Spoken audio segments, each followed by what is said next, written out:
Hello बच्चों, welcome to Doubtnut. स्वागत है आप सबका डाउटनट की सोशल साइंस की क्लासेस में। एंड आपको पता ही है क्लास 10th के बच्चों के लिए फिलहाल हम लोग हिस्ट्री के चैप्टर को कवर कर रहे हैं। लास्ट वीक हमने काफी सारे इंपॉर्टेंट टॉपिक्स को कवर कर लिया था। आज की क्लास में हम इसी चैप्टर को और आगे कंटिन्यू करेंगे। ठीक है, तो सारे बच्चे जल्दी जल्दी ज्वाइन करो। Nationalism in India, super important super interesting topic को हम आज के क्लास में कवर करने वाले हैं। एंड मैं आपको ये भी बता देती हूँ कि आज के क्लास में हम कौन कौन से टॉपिक्स को कवर करेंगे। ठीक है, तो आज के क्लास में differing strands with in the movement, ये टॉपिक हमारा खत्म हो जाएगा। इन डिटेल हमें ये पूरा कॉन्सेप्ट क्लियर हो जाएगा। साथ ही साथ सिविल डिसओबीडियंस मूवमेंट के बारे में भी हमें आज के क्लास में काफी कुछ सीखने को मिलेगा। ओके, सो ये सुपर इंपॉर्टेंट टॉपिक्स हम लोग आज के क्लास में कवर करेंगे। सारे बच्चे जल्दी से क्लास को ज्वाइन करो एंड जल्दी जल्दी जितने भी बच्चों ने ज्वाइन कर लिया है जल्दी से लाइक करो और शेयर करो अपने सारे क्लास 10th के क्लासमेट्स को, स्टूडेंट्स को बताओ कि हम यहाँ पे एक बहुत ही इंटरेस्टिंग चैप्टर कवर कर रहे हैं। ओके, तो सबने लाइक कर दिया होगा, शेयर कर दिया होगा। आगे बढ़ते हैं अब हम। वैसे तो हमारे क्लास 10th के सारे बच्चे जानते ही हैं। अगर आप कोई न्यू स्टूडेंट हो या नहीं जानते तो मैं आपको बता देती हूँ, मेरा नाम अनुष्या है। ओके, सो सोशल साइंस के सारे सब्जेक्ट्स आप लोग मेरे साथ कवर करोगे। फिलहाल हम लोग हिस्ट्री कवर कर रहे हैं। हिस्ट्री का भी ये आपका 3rd लेक्चर है। ओके, चलो तो आगे बढ़ते हैं, कंटिन्यू करते हैं हम अपने चैप्टर को। टॉपिक हमारा क्या है? Differing strands with in the movement. ठीक है, पहले टॉपिक का मतलब समझ लेते हैं। नॉन कोऑपरेशन मूवमेंट हमने समझ लिया था, तो इस टॉपिक में आपको बताया जा रहा है कि नॉन कोऑपरेशन मूवमेंट के अंदर ही अलग अलग लोगों का अलग अलग तरीका था नॉन कोऑपरेशन मूवमेंट को फॉलो करने का। ठीक है, आप इसे इस तरीके से समझो कि क्लास में टीचर आपको कॉन्सेप्ट समझा देती है ना, एंड कॉन्सेप्ट समझाने के बाद कोई होमवर्क देती है और हर एक बच्चा होमवर्क को अलग अलग तरीके से करता है ना। कोई बच्चा क्या करता है, सिर्फ 2 लाइन लिख के छोड़ देते हैं। कुछ बच्चे सिर्फ 2 लाइन आंसर्स लिख के छोड़ देते हैं। कुछ बच्चे 10 पेजेस भर देते हैं, है ना। कुछ बच्चे होमवर्क करते ही नहीं। कुछ बच्चे किसी और का टेप लेते हैं। तो जैसे हम बच्चों का अलग अलग तरीका होता है होमवर्क को समझ के करने का, वैसा ही कुछ नॉन कोऑपरेशन मूवमेंट के साथ हुआ। ठीक है, गांधी जी ने तो समझा दिया सबको कि नॉन कोऑपरेशन मूवमेंट में क्या करना है, पर सब लोगों ने अपने हिसाब से अलग अलग मतलब निकाल लिया नॉन कोऑपरेशन मूवमेंट का। तो इस टॉपिक में हम ये समझेंगे कि इंडिया में अलग अलग एरियाज में अलग अलग लोगों ने नॉन कोऑपरेशन मूवमेंट को अलग तरीके से फॉलो करा। इजी? तो चलो कुछ एरियाज के बारे में समझ लेते हैं कि किन एरियाज में किस तरीके से नॉन कोऑपरेशन मूवमेंट को फॉलो किया जा रहा था। हम लोग शुरुआत करेंगे टाउन्स से। ठीक है, सबसे पहले हम लोग ये समझेंगे कि शहरों में लोग, टाउन्स में लोग किस तरीके से नॉन कोऑपरेशन मूवमेंट को फॉलो कर रहे थे। टाउन्स में क्या हो रहा था बेटा, जो आप जैसे बच्चे थे, ठीक है, और जो कॉलेज गोइंग स्टूडेंट्स थे, उन सब ने गवर्नमेंट स्कूल, गवर्नमेंट कॉलेज जाना छोड़ दिया। उन्होंने कहा, गांधी जी ने कहा है कोऑपरेट नहीं करना ब्रिटिशर्स के साथ, हमारे स्कूल और कॉलेजेस को ब्रिटिशर्स संभालते हैं, तो हम लोग भी स्कूल और कॉलेज जाना बंद कर देंगे। ठीक है, तो मेरे जैसे जो टीचर्स थे इन स्कूल और कॉलेजेस में, इन लोगों ने भी रिजाइन कर दिया कि गांधी जी ने कहा ब्रिटिशर्स के साथ काम नहीं करना, उनके साथ कोऑपरेट नहीं करना, हमारे स्कूल और कॉलेजेस को ब्रिटिशर्स संभाल रहे हैं, तो हम इस टाइप के स्कूल और कॉलेज में काम ही नहीं करेंगे। तो मेरे जैसे टीचर्स रिजाइन कर देते हैं, आप जैसे बच्चे स्कूल और कॉलेज जाना छोड़ देते हैं। उस टाइम पे होते हैं कुछ हमारे लॉयर्स। ठीक है, लॉयर्स क्या करते हैं, लॉयर्स भी अपने जॉब को छोड़ देते हैं। ठीक है, कोर्ट जाना छोड़ देते हैं, कहते हैं कि नहीं, गांधी जी ने कहा ब्रिटिशर्स के साथ कोऑपरेट नहीं करना, तो हम भी अपने काम को करना बंद कर रहे हैं। ठीक है, तो शहरों में एक पॉइंट क्या याद रखना है आपको, बच्चों ने स्कूल और कॉलेज जाना छोड़ दिया, टीचर्स ने रिजाइन करा, लॉयर्स ने भी अपना काम करना बंद कर दिया। ठीक है, तो ये चल रहा था। इसके अलावा ये टाइम था काउंसिल इलेक्शंस का। याद है, कांग्रेस के लोगों को टेंशन थी कि अगर हम लोग नॉन कोऑपरेशन मूवमेंट को फॉलो करेंगे तो काउंसिल इलेक्शंस में कोई दिक्कत आ जाएगी। नहीं याद है तो प्रीवियस लेक्चर को उठाओ, एक बार फिर से रिवाइज करो ठीक है, तो काउंसिल इलेक्शंस को लोग बॉयकॉट करने लगे। ठीक है, काफी सारे लोगों ने बोलना स्टार्ट करा कि हमें काउंसिल इलेक्शन से कोई लेना देना ही नहीं है, हम इसमें पार्ट ही नहीं लेंगे। तो काउंसिल इलेक्शंस को बॉयकॉट किया जाने लगा।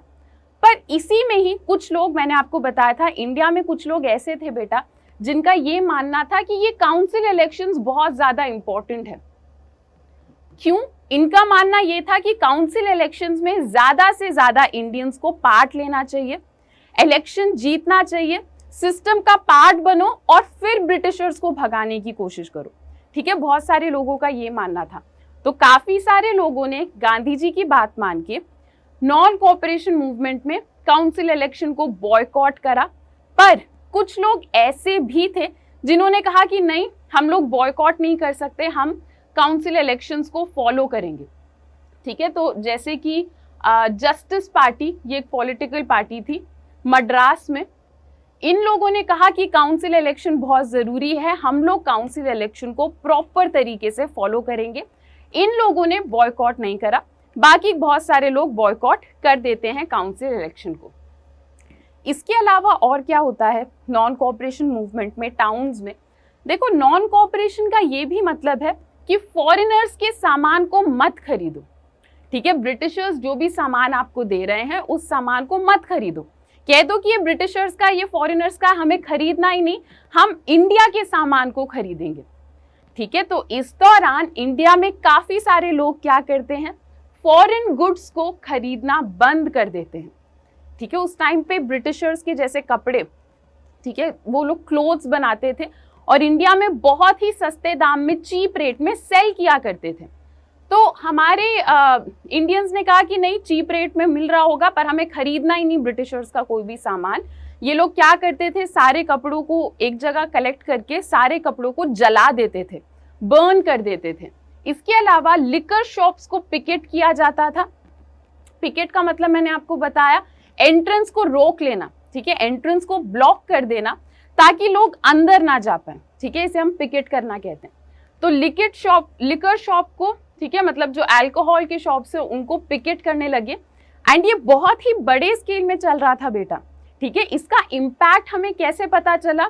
1921 और 1922 के अंदर जो इंपोर्ट था फॉरेन कपड़ों का, जो हम लोग कपड़े ब्रिटेन से अपने कंट्री में ला रहे थे, वो इंपोर्ट की जो वैल्यू है वो गिरने लगी। ठीक है, तो कुछ 102 करोड़ थी, गिर के ऑलमोस्ट हाफ हो गई, 57 करोड़ के अराउंड ये वैल्यू गिर जाती है।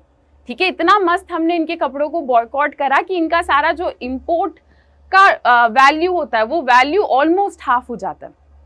ठीक है, चलो, अब काफी सारे एरियाज में क्या हो रहा होता है, हमारे जो बिजनेसमैन हैं, ठीक है, जो हमारे ट्रेडर्स हैं, वो लोग मना कर देते हैं कि हम लोग ब्रिटिशर्स के साथ कोई काम ही नहीं करेंगे, कोई बिजनेस ही नहीं करेंगे। क्यों? क्योंकि नॉन कोऑपरेशन चल रहा है। गांधी जी ने कहा है कि ब्रिटिशर्स को ज्यादा एंकरेज मत करो। तो ऐसे में क्या होता है, हमारे बहुत सारे जो मर्चेंट्स हैं, जो बिजनेसमैन हैं, जो ट्रेडर्स हैं, वो मना कर देते हैं कि नहीं, हमें फॉरेन गुड्स की ट्रेडिंग नहीं करनी है। ठीक है, तो अब हमारे इंडियंस क्या करने लगे हैं, हमने ब्रिटिशर्स के कपड़ों को मना कर दिया कि वो कपड़े हमें चाहिए ही नहीं, हम लोग इंडियन मेड कपड़ों को पहनते हैं। इस दौरान बेटा खादी कपड़ा आपने सुना है ना, ये जो क्लॉथ है बहुत फेमस हो जाता है। तो उस दौरान हम लोग खादी के ही कपड़े पहना करते थे और ब्रिटिशर्स के जो बनाए गए कपड़े होते थे उनको हम बॉयकॉट करते थे। ठीक है, चलो, पर अब इसमें आपको एक चीज समझनी है बेटा कि ये जो मूवमेंट था ये बहुत ज्यादा सक्सेसफुल नहीं था। ठीक है, बहुत ज्यादा सक्सेसफुल नहीं था। अभी हमने बहुत सारे पॉइंट्स पढ़े कि हर एक चीज को हमने मना कर दिया, ब्रिटिशर्स की साइड लेना कम कर दी, पर फिर भी हमारा ये मूवमेंट कुछ बहुत ज्यादा सुपर हिट नहीं हुआ। और इसका कारण भी मैं आप बच्चों को बताती हूँ। ठीक है, जब हम किसी चीज को मना करते हैं ना, तो हमारे पास कोई दूसरा सोल्यूशन होना चाहिए, जिसको हम इंग्लिश में कहते हैं ऑल्टरनेटिव होना चाहिए। जैसे फॉर एग्जाम्पल, आप बच्चों से कहा जाता है कि प्लास्टिक बैग को यूज मत करो क्योंकि उससे पोल्यूशन होता है, कहा जाता है। तो अगर आप कहोगे कि अच्छा मैम प्लास्टिक बैग यूज ना करें तो और क्या यूज करें उसकी जगह, तो मैं कहूंगी कि आप क्लॉथ का बैग यूज करो, जूट का बैग यूज करो, वो एनवायरमेंट फ्रेंडली होता है। ठीक है, तो मैं ऑल्टरनेटिव भी दे रही हूँ आपको। तो ऐसे में आप ठीक है मेरी बात मान के पॉली बैग यूज नहीं करोगे और जूट के बैग को यूज करना स्टार्ट कर दोगे, है ना। पर इस सिचुएशन में ऑल्टरनेटिव नहीं था हमारे पास। हमने ये तो कहा अपने इंडिया के लोगों को कि ब्रिटिशर्स के सारे सामान को खरीदना बंद कर दो, ब्रिटिशर्स के सारे इंस्टीट्यूशंस को यूज करना बंद कर दो, पर हम लोग ऑल्टरनेटिव देना भूल गए। हमने ये नहीं सोचा कि अगर हम ब्रिटिशर्स के सामान को नहीं खरीदेंगे, अगर हम ब्रिटिशर्स के ऑर्गेनाइजेशंस में नहीं जाएंगे तो और क्या खरीदेंगे और किस टाइप के स्कूल में जाएंगे, ये वाला पोर्शन हम सोचना भूल गए। ठीक है, अब आप इसमें कहोगे कि मैम अगर हम ब्रिटिशर्स के कपड़े नहीं खरीद रहे थे तो खादी खरीदना चाहिए था, है ना। खादी के साथ एक दिक्कत है बेटा, ठीक है, खादी जो है वो बहुत ज्यादा एक्सपेंसिव था। ठीक है, हमारे इंडिया के जो कपड़े हैं वो उस टाइम पे बहुत ज्यादा एक्सपेंसिव थे और ब्रिटिशर्स के जो कपड़े थे वो तो मशीन में बनते थे, तो वो इंडिया में बहुत ही सस्ते रेट में बिक जाते थे। तो इंडिया के काफी सारे लोग जोश जोश में नॉन कोऑपरेशन मूवमेंट फॉलो करते हैं बहुत टाइम तक। उसके बाद क्या होता है, उनको एहसास हो जाता है कि हमारे पास इतने पैसे नहीं है कि हम नॉन कोऑपरेशन मूवमेंट को और आगे चलाते जाएं। ठीक है, तो यहाँ पे धीरे धीरे नॉन कोऑपरेशन मूवमेंट का जो जोश होता है वो कम होने लग जाता है। सिमिलरली मैंने कहा कि आप जैसे बच्चे जो हैं वो लोग स्कूल्स जाना बंद कर देते हैं, है ना, और मेरे जैसे जो टीचर्स हैं वो रिजाइन कर देते हैं। तो बच्चे काफी दिन तक तो घर रहते हैं, पर उसके बाद पेरेंट्स को स्कूल तो भेजना ही है बच्चों को। तो बच्चे बहुत टाइम तक सोचते हैं कि चलो ब्रिटिशर्स के स्कूल में तो नहीं जा सकते, और किस स्कूल में जाएं, उन्हें और कोई ऑप्शन ही नहीं मिलता, तो वो वापस उसी स्कूल में जाने लग जाते हैं। सिमिलरली टीचर्स के साथ होता है, टीचर्स जॉब तो छोड़ देती हैं जोश जोश में, पर जॉब तो करने जाना है, पैसे तो कमाने हैं। ठीक है, तो वो बहुत ढूंढते हैं कि और कहाँ पे जॉब मिलेगी, कहीं नहीं मिलती, तो वो वापस उसी स्कूल में उसी कॉलेज में ज्वाइन कर लेते हैं। लॉयर्स के साथ भी सेम होता है, जोश जोश में जॉब छोड़ दिया पर अब काम तो चाहिए, तो वापस वो जहां से उन्होंने काम छोड़ा था वहीं पे ज्वाइन करना, गवर्नमेंट कोर्ट में अपना काम रिज्यूम करना स्टार्ट कर देते हैं। ठीक है, तो ये सिटीज का था बेटा, शहरों में लोगों ने नॉन कोऑपरेशन को कैसे फॉलो करा ये हमने समझ लिया है। अब हम जल्दी से ये समझते हैं कि कंट्री साइड में इस रेबेलियन को कैसे फॉलो किया जा रहा था। ठीक है, उससे पहले कंट्री साइड का क्या मतलब होता है, रूरल एरिया, मतलब जो हमारे इंडिया के गांव हैं, जो हमारे इंडिया के विलेजेस हैं, वहां पे किस तरीके से इस मूवमेंट को फॉलो किया जा रहा था।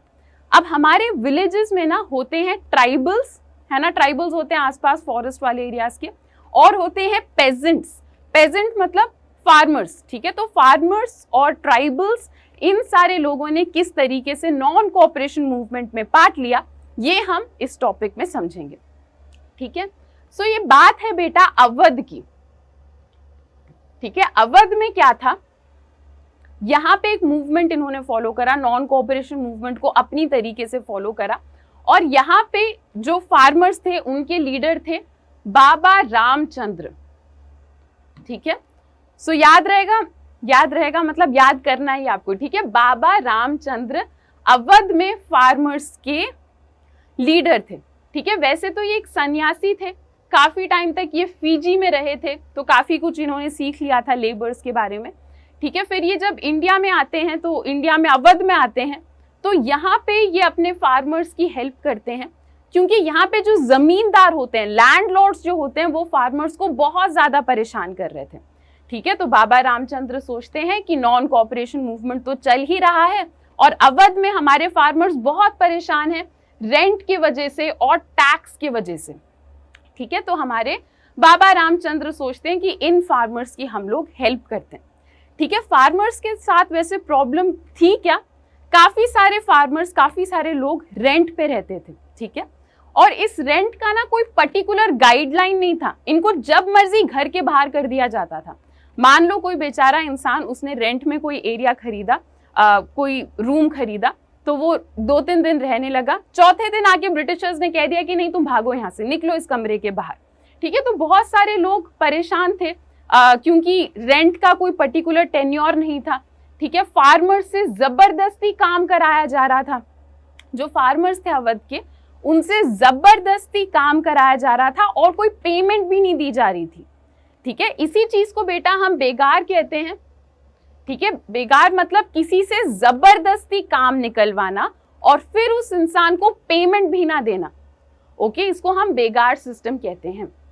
तो इस दौरान बाबा रामचंद्र के अंडर हमारे जो फार्मर्स हैं वो ये मांग करना स्टार्ट करते हैं कि नॉन कोऑपरेशन तो चल ही रहा है, हमारे रेवेन्यू को, ठीक है, जो टैक्स हमें देना पड़ रहा है उसको जरा कम करो, जो फोर्स्ड लेबर हमसे कराया जा रहा है, विदाउट सैलरी जो हमसे काम कराया जा रहा है उस काम को बंद कराओ। और बहुत सारे लोग लैंडलॉर्ड्स को, ठीक है, जो जमींदार थे, जमींदार को बॉयकॉट करना, उनको ओपनली कहना कि हम आपको मानते ही नहीं, ये बोलना स्टार्ट कर देते हैं। इसी दौरान बहुत सारे एरिया में नाई धोबी बंद भी देखने को मिलता है। ठीक है, काफी सारे एरिया में नाई मतलब जो बार्बर्स होते हैं, ठीक है, धोबी मतलब जो वॉशरमैन होते हैं, ये लोग कहना स्टार्ट कर देते हैं कि हम अपना काम, ठीक है, किसी लैंडलॉर्ड का काम हम लोग नहीं करेंगे। तो अगर कोई लैंडलॉर्ड आके वॉशरमैन को बोल रहा है कि ये कपड़े धो दो, तो वो कह देते थे कि नहीं, आप लैंडलॉर्ड हो, आप जमींदार हो, आपने हमें बहुत परेशान करा है, आपके लिए हम काम करेंगे ही नहीं। ठीक है, तो काफी एरियाज में नाई धोबी बंद भी हमें देखने को मिला। ठीक है, चलो, सो ये हमने एक अवध एरिया के बारे में समझ लिया। अब थोड़ा सा और बाकी एरियाज के बारे में भी समझते हैं। उससे पहले आपने इनको तो पहचान ही लिया होगा, है ना? सो अगर पहचान लिया तो जल्दी जल्दी मुझे कमेंट सेक्शन में बताओ कि ये आपको कौन लग रहे हैं। ठीक है, नहीं भी पहचाना कोई बात नहीं, अभी हम डिस्कस करने वाले हैं, पर हाँ, मैं हल्का सा थोड़ा सा टाइम दे रही हूँ, जल्दी जल्दी बताओ ये कौन है। ठीक है, कमेंट सेक्शन में आपको जो लग रहा है कि ये कौन है, उनका जरा नाम जल्दी से आप लोग लिख दो। चलो, ठीक है, तो अब हम आगे बढ़ते हैं। सो जून 1920 की कहानी है ये बेटा। ठीक है, जून 1920 में क्या होता है, जवाहरलाल नेहरू हैं ये। ठीक है, सो जवाहरलाल नेहरू जी क्या करते हैं, अवध के अराउंड अलग अलग विलेजेस को विजिट करना स्टार्ट करते हैं। ठीक है, नेहरू जी को पता है, जवाहरलाल नेहरू जी को पता है कि अलग अलग प्रॉब्लम्स हैं कंट्री में, सो ये विलेजेस में जा रहे होते हैं, अवध में जाते हैं और वहां पे कुछ फार्मर्स से बात करते हैं और इनको पता लगने लग जाता है कि अच्छा, हमारे इंडिया के फार्मर्स बहुत ज्यादा परेशान हैं। ठीक है, तो क्या होता है, अक्टूबर तक, जून 1920 में तो जवाहरलाल नेहरू इधर उधर घूम के विलेजेस में बात करना स्टार्ट करते हैं। अक्टूबर तक क्या होता है, एक किसान सभा को बनाया जाता है। ठीक है, ओध किसान सभा का नाम था और इनके मेन लीडर्स कौन थे, एक तो जवाहरलाल नेहरू जी और नेक्स्ट बाबा रामचंद्र। ठीक है, क्योंकि अवध में मेन लीडर तो वही थे, तो ये दोनों साथ में थोड़े और लीडर्स थे। ये सारे लोग मिलके क्या बनाते हैं, ओध किसान सभा। ठीक है, और एक मंथ के अंदर ही इस सभा के अराउंड 300 ब्रांचेस स्टार्ट कर दिए जाते हैं। ठीक है, तो जब नॉन कोऑपरेशन मूवमेंट के बारे में बात होती है तो कांग्रेस के लोग अवध के लोगों को हेल्प करते हैं ताकि फार्मर्स की जो प्रॉब्लम है वो ज्यादा जल्दी सॉल्व किया जा सके। ठीक है, पर अब देखो, कांग्रेस के लोग मदद तो कर रहे हैं अवध में, है ना, नेहरू जी भी और भी कांग्रेस के लीडर्स सपोर्ट कर रहे हैं, अवध के लोगों से कह रहे हैं कि जो भी फार्मर्स की दिक्कत है हम सुलझाएंगे। पर धीरे धीरे फार्मर्स कुछ इस तरीके से नॉन कोऑपरेशन मूवमेंट को फॉलो करना स्टार्ट करते हैं कि कांग्रेस के लोग बहुत दुखी हो जाते हैं कि नॉन कोऑपरेशन का मतलब हमने इनको ये नहीं समझा था। जैसा कि मैंने आपको क्लास के शुरुआत में बताया था कि हर बच्चा होमवर्क को अलग तरीके से कर देता है, कुछ बच्चे गलत आंसर भी लिखाते हैं, है ना। सो यहाँ पे कुछ ऐसा ही हुआ कि इन लोगों ने नॉन कोऑपरेशन का कुछ और ही मतलब निकाल लिया था। ठीक है, सो 1921 के अराउंड क्या होने लगा, जैसे जैसे नॉन कोऑपरेशन मूवमेंट थोड़ा और स्प्रेड होने लगा, हम लोग देखते हैं कि ये लोग जमींदार से, लैंडलॉर्ड से परेशान थे ना, तो क्या होता था, लैंडलॉर्ड्स को अटैक करने लगे ये। ठीक है, बाजार में जाके लूट मचाने लगे। ठीक है, ग्रेन्स को होर्ड करने लगे, मतलब फूड ग्रेन्स को स्टोर करके रखने लग गए। ठीक है, तो काफी सारे एरियाज में क्या हो रहा था, वायलेंस धीरे धीरे स्टार्ट होने लगा। ठीक है, सो अब क्या हुआ, हर गलत चीज करने के बाद ये गांधी जी का नाम ले देते थे। ठीक है, जैसे मान लो कुछ गलत होमवर्क आपने सबमिट करा, टीचर ने पूछा ये होमवर्क गलत क्यों है, तो आप कह दो कि मैम आपने तो कहा था कि होमवर्क करके आना है। ठीक है। तो हर एक चीज के पीछे जब इनसे पूछा जाता था कि ऐसा क्यों कर रहे हो, लूट क्यों मचा रहे हो, ठीक है, घरों के ऊपर अटैक क्यों कर रहे हो, तो ये लोग कह देते हैं कि गांधी जी ने तो कहा था कि नॉन कोऑपरेशन करना है, तो हम तो वही कर रहे हैं। ठीक है। तो हर एक चीज करने के बाद गांधी जी का नाम लगा दिया जाता था। उस दौरान लोग अपने हिसाब से कोई भी एक्शन लेके कहते थे कि महात्मा गांधी जी ने कहा है कि एक्शन लो, नॉन कोऑपरेशन चल रहा है, तो हम लोग वही कर रहे हैं। ठीक है। चलो, तो अब हमने थोड़ा सा और समझ लिया, तो अब हम थोड़े और अलग अलग एरियाज के बारे में डिस्कस करेंगे। ठीक है। अभी काफी अलग अलग एरियाज के बारे में समझेंगे कि वहां पे नॉन कोऑपरेशन मूवमेंट कैसे चल रहा था। उससे पहले जितने भी बच्चों ने ज्वाइन कर रखा है, जल्दी से लाइक कर दो इस वीडियो को, सब्सक्राइब करो हमारे चैनल को और अपने ज्यादा से ज्यादा दोस्तों को बताओ कि क्लास 10 का लेक्चर यहाँ पे चल रहा है। टर्म 2 की तैयारी हम आप बच्चों को बहुत बढ़िया तरीके से करा रहे हैं। ओके, चलो, तो अब ये बात है 1928 की। ठीक है।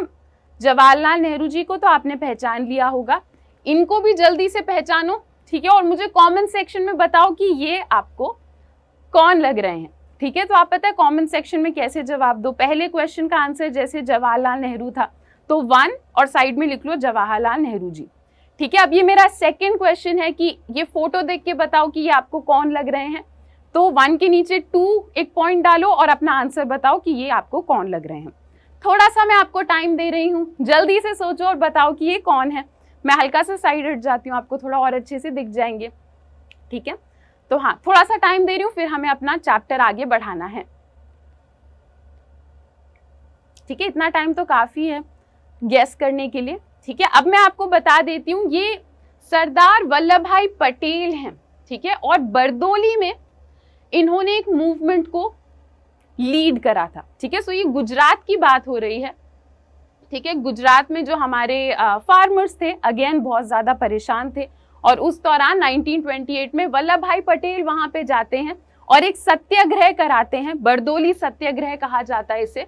एंड ये जो सत्याग्रह था बेटा, अगेन ये एक सक्सेसफुल सत्याग्रह था, बहुत ज्यादा लोगों को हेल्प मिली इस सत्याग्रह से। ठीक है। तो अगर आपके पास क्वेश्चन आए कि बताओ 1928 में जो बरदोली सत्याग्रह हुआ था, उस सत्याग्रह के लीडर कौन थे, तो अब आपको पता चल गया, सरदार वल्लभ भाई पटेल। आप बच्चों को लिख के आना है। ठीक है। चलो, तो अब हम बात करते हैं ट्राइबल्स की। मैंने आपसे कहा कि कंट्री साइड में मेनली 2 लोग हैं जिनके बारे में हमें पता होना चाहिए। एक तो हमारे फार्मर्स, जिनको हम पेजेंट्स कहते हैं, उनके बारे में समझ लिया। अब हम बात करते हैं ट्राइबल्स की। ठीक है। तो ट्राइबल के बारे में बेटा मैं आपको थोड़ा बहुत समझा देती हूँ। ठीक है। ट्राइबल्स जो होते हैं अक्सर या तो वो फॉरेस्ट के आसपास रहते हैं या फिर फॉरेस्ट के अंदर रहते हैं, है ना। ट्राइबल सारे बच्चे समझते हैं जो आदिवासी होते हैं, है ना। तो आदिवासी जनरली फॉरेस्ट के आसपास रहते हैं या फॉरेस्ट के अंदर रहते थे।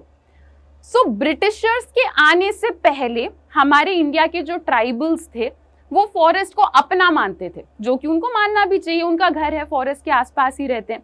तो वो किसी से पूछते नहीं थे। अगर उनको फॉरेस्ट के अंदर जाके मान लो कोई फ्रूट कलेक्ट करना है या अगर कोई उनको हंटिंग करनी है, तो वो अपने मर्जी से जाते थे, हंटिंग करके वापस आ जाते थे।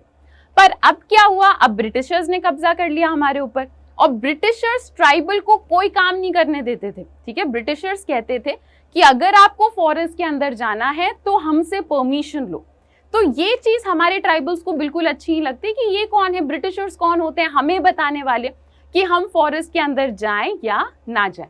ठीक है। तो ये चल रहा था। तो ये अब मैं आपको बता रही हूं आंध्र प्रदेश के बारे में। ठीक है। आंध्र प्रदेश में भी ग्यूडम हिल्स के बारे में। ठीक है। तो याद रखना, नॉन कोऑपरेशन में अपने गांधी जी ने क्या कहा है, वायलेंस मत करो, है ना। अभी यहाँ पे क्या चल रहा है ये डिस्कस कर लेते हैं। सो आंध्र प्रदेश में ग्यूडम हिल्स में क्या था, लोग कर रहे थे guerrilla movement, military guerrilla movement. ठीक है। सो गुरिल्ला मूवमेंट वैसे एक टैक्टिक होता है। ठीक है। लड़ाई करने का एक तरीका होता है जिसमें लोग छोटे छोटे ग्रुप्स बनाते हैं और एक बहुत बड़ी आर्मी के ऊपर एक एक करके अटैक करते हैं। पहले अटैक करते हैं, फिर भाग जाते हैं, फिर थोड़े टाइम के बाद फिर से अटैक करते हैं बड़ी आर्मी के ऊपर और भाग जाते हैं। तो अगर एक छोटी सी आर्मी हो जिसमें लोग कम हो पर बहुत स्ट्रांग हो, तो वो लोग गुरिल्ला स्ट्रैटेजी से लड़ाई करते हैं। ठीक है। सो ये आप लोग याद रखना। तो यहाँ पे क्या होता है, एक मिलिटेंट गुरिल्ला मूवमेंट स्प्रेड होने लग जाता है। 1920s की ये बात थी, ठीक है। अब इसमें तो लड़ाई झगड़ा हो रहा है ना, तो लड़ाई झगड़े की बात हो रही है, तो क्या लगता है आपको, कांग्रेस मान जाएगी, गांधी जी मान जाएंगे कि हाँ कर लो, वायलेंस कर लो, कोई दिक्कत नहीं है? नहीं मानते, ठीक है। तो गांधी जी इस चीज को अप्रूव नहीं कर रहे होते, पर हाँ आंध्र प्रदेश में चल रहा होता है नॉन कोऑपरेशन के नाम पे, ठीक है। और क्यों चल रहा होता है, मैंने आप बच्चों को बताया कि हमारे जो ट्राइबल्स हैं ब्रिटिशर्स के आने से पहले बिना किसी की परमिशन लिए, बिना किसी दिक्कत के फॉरेस्ट के अंदर जाते थे, अपना काम करके बाहर आते थे। जैसे कि ग्रेज देयर कैटल, वो अपने कैटल्स को, उनके पास जो शीप है, गोट है, उनको भेज देते थे फॉरेस्ट के अंदर, ठीक है। वो क्या करते थे, फ्यूल वुड, ठीक है, लकड़ी, वुड या फिर फ्रूट्स, वेजिटेबल्स, इन सबको कलेक्ट करने के लिए जाते रहते थे। अब ब्रिटिशर्स ने कह दिया कि नहीं, तुम लोग नहीं जा सकते हो फॉरेस्ट के अंदर। तो हमारे जो ट्राइबल्स हैं वो बहुत ज्यादा गुस्सा हो जाते हैं कि ये कौन होते हैं हमसे कहने वाले कि हम लोग फॉरेस्ट में नहीं जा सकते, ठीक है। तो हमारे ट्राइबल्स बहुत गुस्से में चल रहे होते हैं। अब इसी दौरान क्या होता है, इसी दौरान जो गवर्नमेंट है, जो ब्रिटिशर्स हैं, ये ट्राइबल्स को पकड़ के जबरदस्ती कंस्ट्रक्शन, रोड कंस्ट्रक्शन का काम कराना स्टार्ट कर देती हैं, ठीक है। और रोड कंस्ट्रक्शन भी ऐसे ट्राइबल से काम निकलवा रहे होते हैं और ट्राइबल्स को बिल्कुल पैसे नहीं देते इस काम के। तो हमारे ट्राइबल्स और गुस्सा हो जाते हैं कि ऐसे कैसे हमसे जबरदस्ती काम कराया जा रहा है और हमको पैसे भी नहीं दिए जा रहे। तो इन ट्राइबल्स के उस टाइम पे एक लीडर बनते हैं, ठीक है। इनका नाम याद रखना बेटा, एलोरी सीताराम राजू, ठीक है। एलोरी सीताराम राजू इनका नाम था। और ये एक इमेज है बेटा, क्योंकि ये उस टाइम पे एक लीडर थे, इनका एक इम्पॉर्टेंट रोल रहा लोगों को, अपने ट्राइबल लोगों को लीड करने में। तो इस टाइप की स्टैचूज बनाई गई हैं इनके लिए, ठीक है। सो ट्राइबल टाइप के ही हैं, हंटिंग के लिए एरो वगैरह उन्होंने पकड़ रखा है, तो इस टाइप की स्टैचूज उनके लिए बनाई गई हैं। अब इनके बारे में, सीताराम राजू के बारे में ऐसा माना जाता है कि इनके पास कुछ स्पेशल पावर्स थी, ठीक है। क्या स्पेशल पावर्स थी, मतलब इनको थोड़ा सुपर नेचुरल माना जाता था, ठीक है। थोड़ा इनको जादू टोना आता था, ऐसा माना जाता था। और ऐसा माना जाता था कि अगर कोई इंसान बीमार है, तो अगर आप बीमार इंसान को सीताराम राजू के पास लेके जाओगे तो ये ठीक कर देंगे उस इंसान को।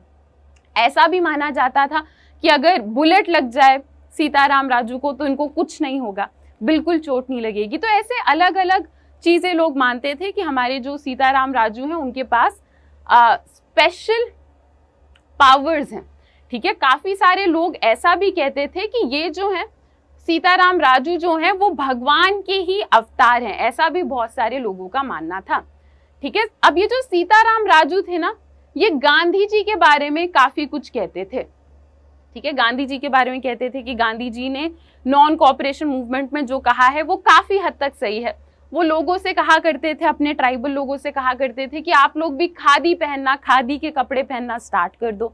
वो अपने लोगों को समझाया करते थे कि ड्रिंकिंग की जो आदत है उस आदत को छोड़ दो, ठीक है। तो मैंने एक शब्द यूज करा कि वो काफी हद तक गांधी जी को सपोर्ट करते थे, ठीक है। कंप्लीटली सपोर्ट नहीं करते थे पर कुछ हद तक सपोर्ट करते थे, ठीक है। तो इन्होंने क्या कहा, अब इन्होंने क्या कहा कि वैसे तो गांधी जी बढ़िया हैं, सब सही कह रहे हैं, पर ये कहते हैं, सीताराम राजू कहते हैं कि पर अगर हमें सही में ब्रिटिशर्स को भगाना है, इंडिया के बाहर करना है, तो ऐसे नॉन वायलेंस से कोई काम नहीं चलेगा, हमें लड़ाई झगड़ा करना पड़ेगा, ठीक है। सो यूज ऑफ फोर्स में इनका विश्वास था। यूज ऑफ फोर्स मतलब लड़ाई झगड़ा करो, ब्रिटिशर्स को मारो पीटो, तभी हम ब्रिटिशर्स को भगा पाएंगे। नॉन वायलेंस को हम मान के चलते रहेंगे तो हम ये कुछ नहीं कर पाएंगे, ब्रिटिशर्स को नहीं भगा पाएंगे। तो इस दौरान क्या होता था, इनके लीडरशिप के अंडर बहुत सारे लोग लड़ाई करते थे, ठीक है। ब्रिटिशर्स से लड़ाई करते थे, पुलिस ऑफिसर से, पुलिस स्टेशन के ऊपर अटैक कर देते थे, गुरिल्ला वॉरफेयर करते थे, ठीक है। और कहते थे कि हम लोग स्वराज के लिए लड़ रहे हैं। बाद में क्या होता है, 1924 के अराउंड सीताराम राजू को ब्रिटिशर्स पकड़ लेते हैं, उनको मार दिया जाता है। पर आज भी सीताराम राजू को याद किया जाता है as a folk hero. Folk hero समझते हो, मतलब उनके एरिया में बच्चों को कहानियां सुनाई जाती है कि हमारे सीताराम राजू ऐसे थे, वो एक कल्चर का पार्ट बन गए हैं, ठीक है। एक हीरो की तरह उनको याद रखा जाता है। ओके चलो, तो काफी कुछ हमने यहाँ तक कवर कर लिया है। अभी नेक्स्ट टॉपिक में हम समझेंगे कि प्लांटेशन के लोगों के लिए कॉपरेशन मूवमेंट का मतलब क्या था। पर उससे पहले अगर यहाँ तक सारे बच्चों को क्लियर है तो मुझे पता लगना चाहिए कि मेरे क्लास 10 के बच्चे अच्छे से सुन रहे हैं, सब समझ आ रहा है। अगर क्लियर है तो जल्दी से कमेंट सेक्शन में थम्स अप डाल दो। ठीक है, जितने भी बच्चे हमारे यहाँ पे अभी हैं, जो भी अभी इस क्लास को देख रहे हैं, जल्दी जल्दी कमेंट सेक्शन में थम्स अप डालो। ठीक है, लाइक करो इस वीडियो को, मुझे आइडिया लग जाए कि हमारे बच्चे ध्यान से सुन रहे हैं, अच्छे से पढ़ाई कर रहे हैं। चलो ओके, ठीक है, यहाँ तक क्लियर है सारे बच्चों को। तो अब हम लोग आगे बढ़ते हैं। ठीक है, स्वराज इन दी प्लांटेशन, प्लांटेशन के लोगों के लिए स्वराज का क्या मतलब था उसे हम समझते हैं। उस टाइम पे क्या होता था बेटा, आसाम में होता था प्लांटेशन। प्लांटेशन समझते हो आप लोग, जब बहुत बड़ी जमीन के ऊपर सेम टाइप के प्लांट को ग्रो किया जाए तो हम उसे प्लांटेशन कहते हैं। तो आसाम में प्लांटेशन का काम हुआ करता था और बहुत सारे वर्कर्स को प्लांटेशन में रखा जाता था। क्योंकि जैसे मान लो टी का प्लांटेशन है, मतलब बहुत बड़े खेत के ऊपर सिर्फ हर जगह टी के प्लांट को ग्रो किया जा रहा है। तो ऐसे में क्या होगा, क्योंकि बहुत बड़ी जमीन है तो बहुत सारे लोगों की जरूरत पड़ेगी जो कि हेल्प करेंगे उस जमीन के ऊपर। ठीक है, तो बहुत सारे लोगों को प्लांटेशन वर्कर्स बना के रखा जाता था। अब इन वर्कर्स को इधर उधर घूमना अलाउड नहीं था। ठीक है, तो मतलब अगर आप आसाम पहुंच गए, काम करने के लिए चले गए, तो बस आप फंस गए वहां पे। अगर आप बिहार से हो या हरियाणा से हो या किसी और स्टेट से हो तो आपके लिए आसाम से वापस अपने घर जा पाना ऑलमोस्ट इम्पॉसिबल था। ठीक है, तो हमारे प्लांटेशन वर्कर्स परेशान हो जाते हैं कि कब तक हम लोग ऐसे ही प्लांटेशन में पड़े रहें, हमें अपने घर जाना है। और एक कानून बना दिया जाता है उस दौरान, कानून का नाम था इनलैंड इमिग्रेशन एक्ट ऑफ 1859। इस कानून में कहा जाता है कि प्लांटेशन वर्कर तब तक प्लांटेशन को छोड़ के अपने घर नहीं जा सकते जब तक ब्रिटिशर्स उनको परमिशन ना दे दें। और हम अपने ब्रिटिशर्स के बारे में तो समझ ही चुके हैं, बेकार लोग हैं, कहाँ देंगे परमिशन, वो लोग देते ही नहीं थे किसी को परमिशन। तो इनडायरेक्टली इस कानून में ये था कि विदाउट परमिशन आप कहीं जा नहीं सकते और परमिशन कहीं पे लोगों को मिलती नहीं थी। अब ऐसे में ही आसाम के प्लांटेशन वर्कर्स को सुनने में आता है कि गांधी जी ने कहा है कि नॉन कॉपरेशन मूवमेंट चल रहा है पूरे इंडिया में, ब्रिटिशर्स की बात मत मानो। ठीक है, तो काफी सारे प्लांटेशन वर्कर्स क्या करते हैं, थाउजेंड्स ऑफ वर्कर्स क्या करते हैं, प्लांटेशन में ब्रिटिशर्स के खिलाफ बोलते हैं और एक दिन अपने प्लांटेशन को छोड़ के सारे लोग घर जाने का प्लान बनाते हैं। ठीक है, तो बहुत सारे वर्कर्स साथ में प्लांटेशन को छोड़ के घर जाने का प्लान बनाते हैं, पर वो लोग बेचारे घर पहुंच नहीं पाते। ठीक है, जब वो लोग जा रहे होते हैं तो उनको बीच में पता लगता है कि रेलवे का कोई स्ट्राइक चल रहा है, रेलवे का कोई स्ट्राइक चल रहा है, तो वो रास्ते में ही कहीं फंस जाते हैं। उतने में पुलिस उनको ढूंढ लेती है, उनको बहुत मारती हैं, पीटती हैं और फिर से प्लांटेशन में वापस भेज देती है। ठीक है, तो ये हमारे प्लांटेशन वर्कर्स का हाल था। ठीक है, चलो, तो आपको इस दौरान ये याद रखना है कि सब लोग कांग्रेस के और गांधी जी के नॉन कॉपरेशन का अलग मतलब निकाल के बैठे थे, है ना। गांव में भी शहरों में भी अलग अलग टाइप के लोगों के लिए नॉन कॉपरेशन मूवमेंट का मतलब अलग था।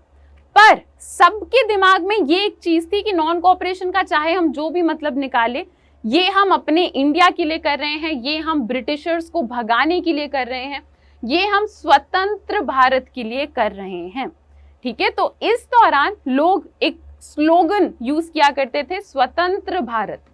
ठीक है, तो सारे लोग अलग अलग तरीके से नॉन कोऑपरेशन को फॉलो कर रहे हैं, कुछ लोग गलत भी कर रहे हैं, वायलेंस भी कर रहे हैं, पर हम लोग फिर भी यूनाइटेड थे।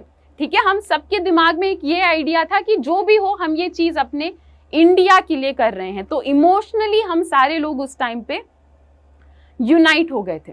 ठीक है, अब ऐसे में क्या होता है, अच्छा राउलेट एक्ट याद है आप बच्चों को, पिछले लेक्चर में पढ़ाता है ना, अगर याद है, जो कि होना चाहिए, मुझे जरा कमेंट सेक्शन में बताओ कि राउलेट एक्ट में क्या था।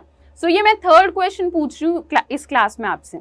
सो थर्ड पॉइंट लिखो और आंसर मुझे बताओ कि राउलेट एक्ट में ऐसा क्या था। जो बच्चे सारे आंसर्स बता रहे हैं, मुझे ऑब्वियसली उनका नाम दिख ही जाएगा।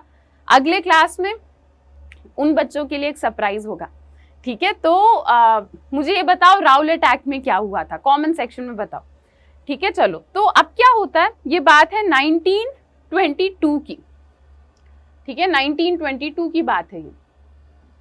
इसे हम कहते हैं चौरी चौरा इंसिडेंट, गोरखपुर की बात है। इस इंसिडेंट में क्या होता है, नॉन कोऑपरेशन मूवमेंट को ही फॉलो करते करते अचानक से लोग वायलेंस करने लगते हैं, ठीक है। इस दौरान पुलिस ऑफिसर्स को बहुत ज्यादा डैमेज किया जाता है, ठीक है, जला दिया जाता है स्टेशंस को।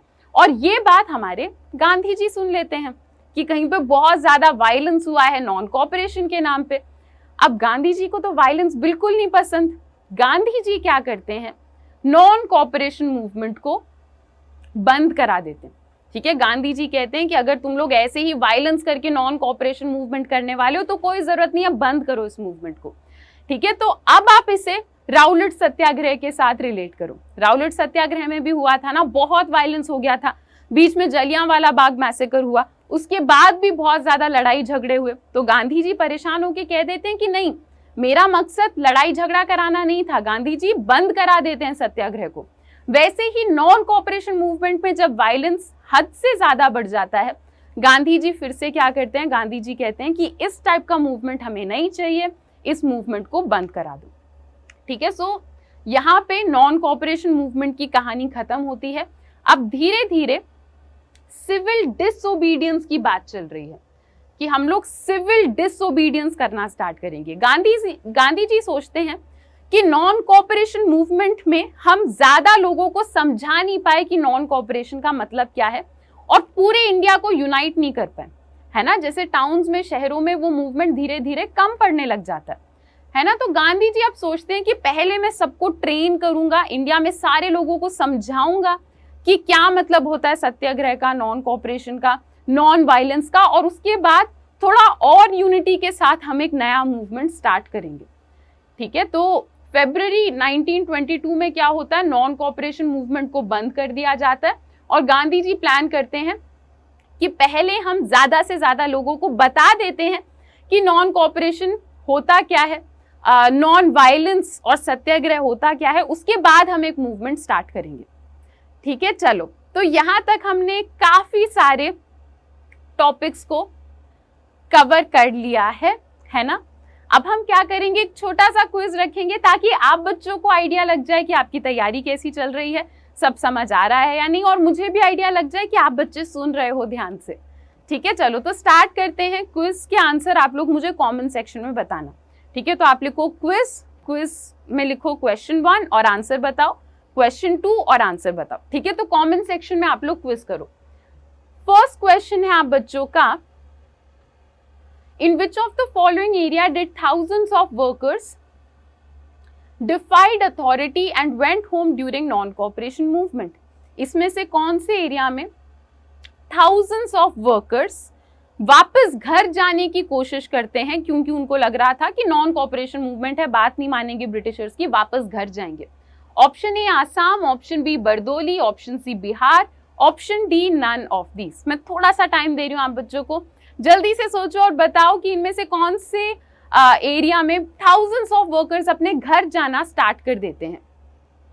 ओके, जैसा कि मैंने कहा आप लोग कमेंट सेक्शन में आंसर कर दो। ओके, चलो आंसर कर दिया होगा आप बच्चों ने। आगे बढ़ते हैं, नेक्स्ट क्वेश्चन में क्या पूछा जा रहा है, गुरिल्ला वॉरफेयर इनमें से कौन से एरिया में हमें देखने को मिला। इनमें से कौन से एरिया में लोग ट्राइबल्स गुरिल्ला वॉरफेयर करने लगते हैं, वायलेंस को यूज करने लगते हैं। Option A Bardoli, option B Andhra Pradesh, option C Awadh, option D none of these. इनमें से कौन से एरिया में ट्राइबल्स गुरिल्ला वॉरफेयर और वायलेंस यूज करना स्टार्ट कर देते हैं। कमेंट सेक्शन में जल्दी जल्दी आंसर बता दो। ठीक है, सारे बच्चों ने आंसर कर लिया होगा। फर्स्ट क्वेश्चन डिस्कस कर लेते हैं। आसाम में होता है बेटा ऐसा कि प्लांटेशन वर्कर्स अपने घर को निकलना स्टार्ट कर देते हैं। उनको फोर्सफुली आसाम में पकड़ के रखा जा रहा था कि आप अपने घर नहीं जा सकते, तो ये लोग अपने घर जाने की कोशिश करते हैं पर बेचारे पहुंच नहीं पाते। नेक्स्ट आंध्र प्रदेश में होता है ऐसा कि ट्राइबल्स जो हैं वो गुरिल्ला वॉरफेयर करते हैं और वायलेंस का यूज करते हैं। ठीक है, आंध्र प्रदेश ऑप्शन बी में ऐसा होता है। तो अगर आप बच्चों के दोनों आंसर्स राइट हैं तो बताओ मुझे कमेंट सेक्शन में, ऐसा लिख दो कि मैम सारे आंसर्स राइट हैं। अगर गलतियां हो रही हैं कोई बात नहीं, अब आपको आंसर समझ आ गया होगा। ठीक है, तो अब हम वापस सिविल डिसोबीडियंस को कंटिन्यू करते हैं।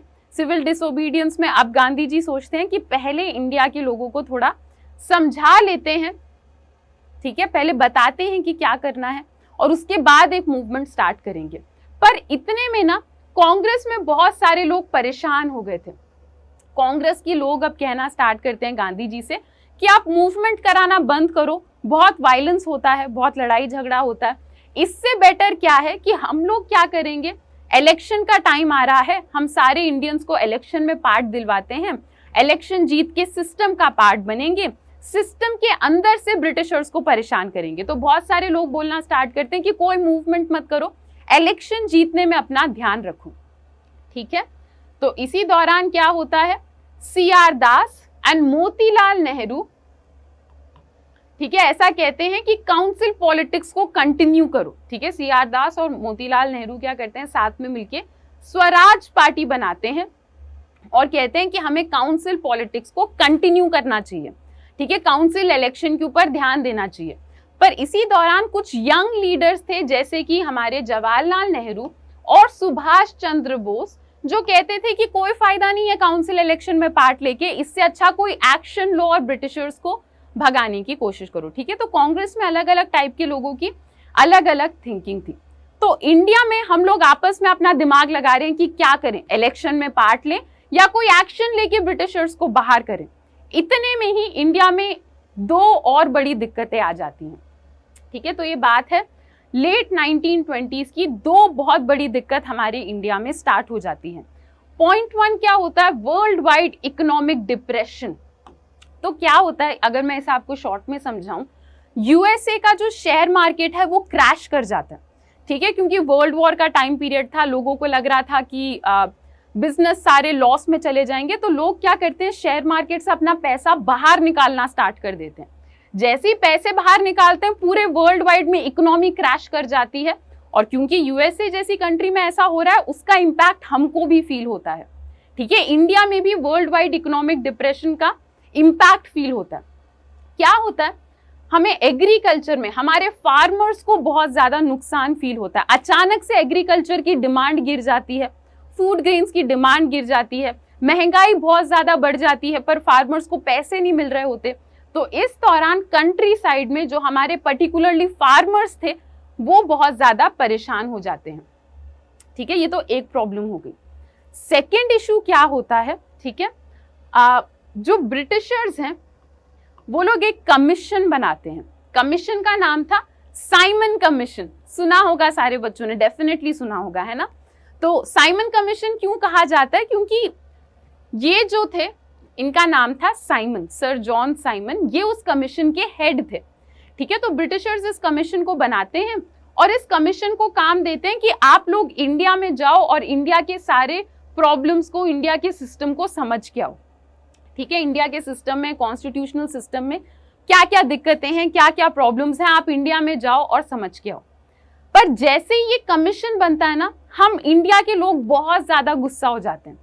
ठीक है, हम क्यों गुस्सा हो जाते हैं, हम लोग सोचते हैं कि ब्रिटिशर्स ने एक ग्रुप बनाया, उस ग्रुप को ये काम दिया कि इंडिया के सिस्टम को समझो, पर उस सिस्टम में, उस ग्रुप में एक भी इंडियन को नहीं रखा।